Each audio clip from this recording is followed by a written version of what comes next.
Hello there, my name's Tim Walter. I am a house healer and an alternative life coach. This is one of my favourite places in the whole garden. It's by this rather lovely beech tree.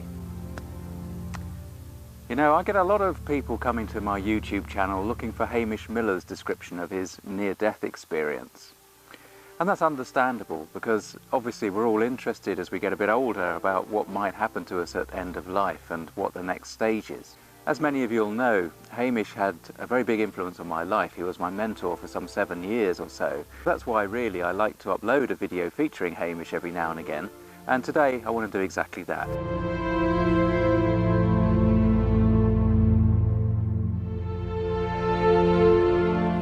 What I'll be showing you later on is a very short clip from a program I made with Hamish when he was setting up the parallel community. That was sort of the pinnacle of his second phase of his life, if you like, where he wanted to try to help people understand that there was far more to life than the seeming drudgery of the 9 to 5. Now obviously we get that, but a lot of the younger generation these days are struggling to find purpose and to find their joy.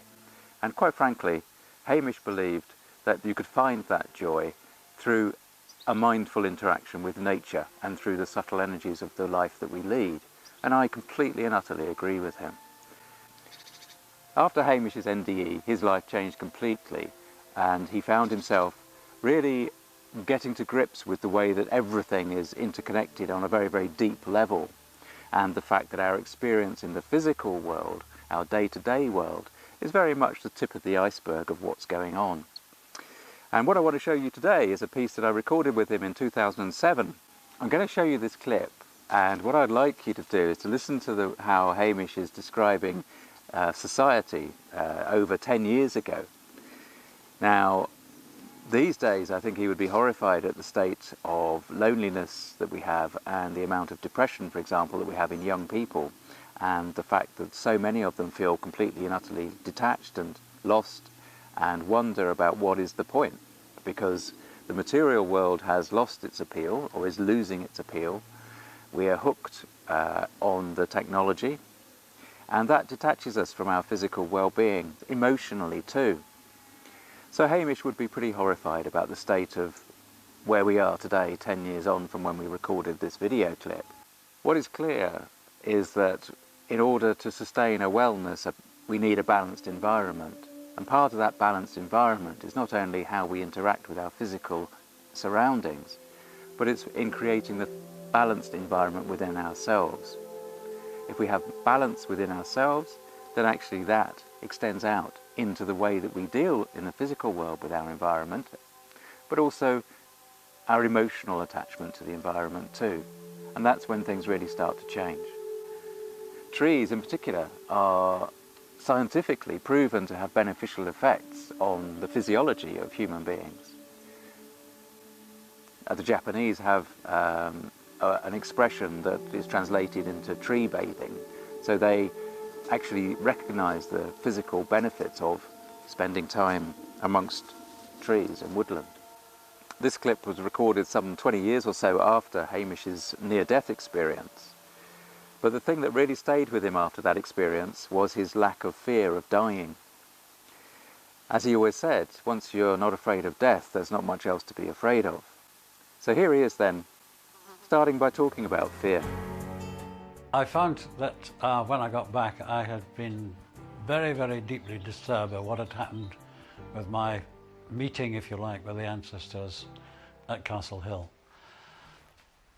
And it started a whole range of discussions about what on earth we could do about it. We were talking about it with lots of friends, and we had this meeting down at the Seed, and a number of people, different people come up every 6 weeks, and we tune in with the earth, and we celebrate the cycles of the earth. And this particular evening, it was pouring with rain, only 5 people turned up. Gary Merrill was sitting in the back there, and he suddenly looked up and he said, everybody, every human being has the right to live in peace. And I got immediately enthusiastic that this is the message we're going to get out. We all have the right to live in peace.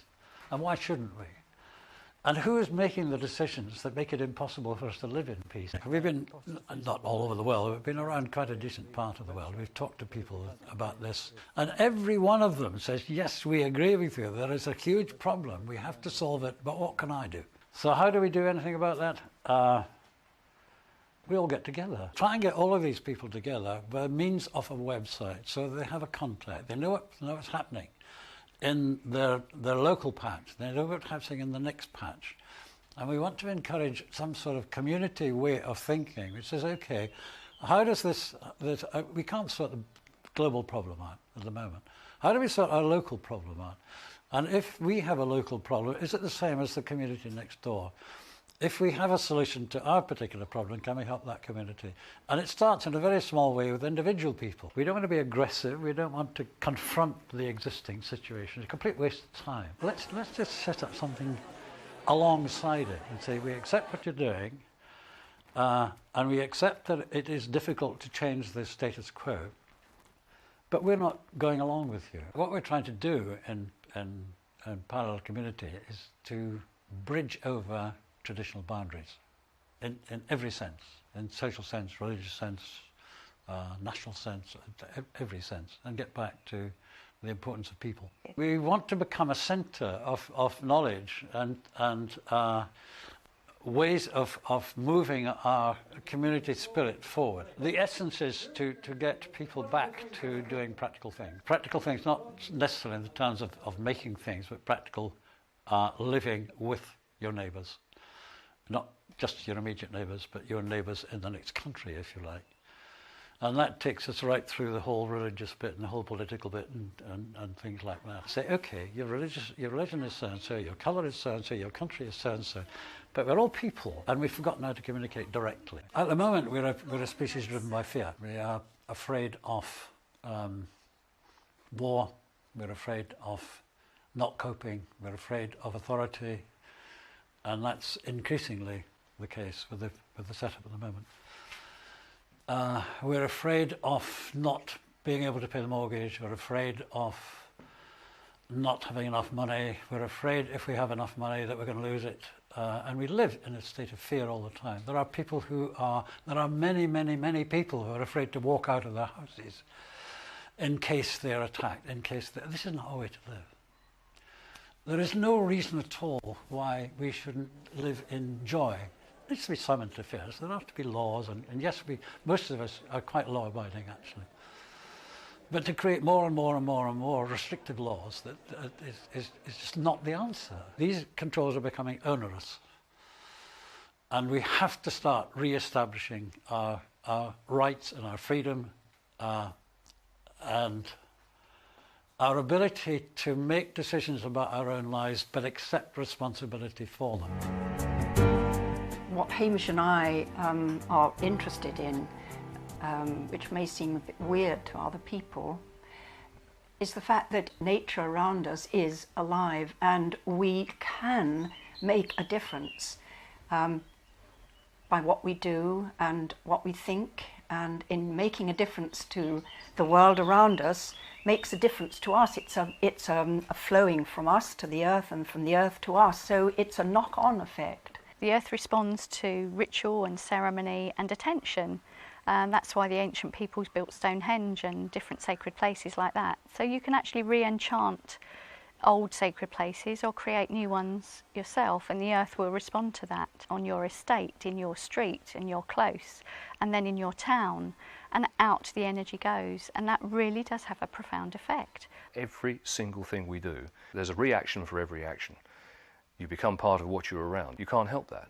And everything we do, everything all of us do, is completely interconnected, negative or positive. So it might as well be positive. Doing nothing, I don't think is really an option anymore. There is another way of living. And yes, it's actually, I had this extraordinary out-of-the-body experience, and I went up and I met the management. I call them the management, lovely people actually.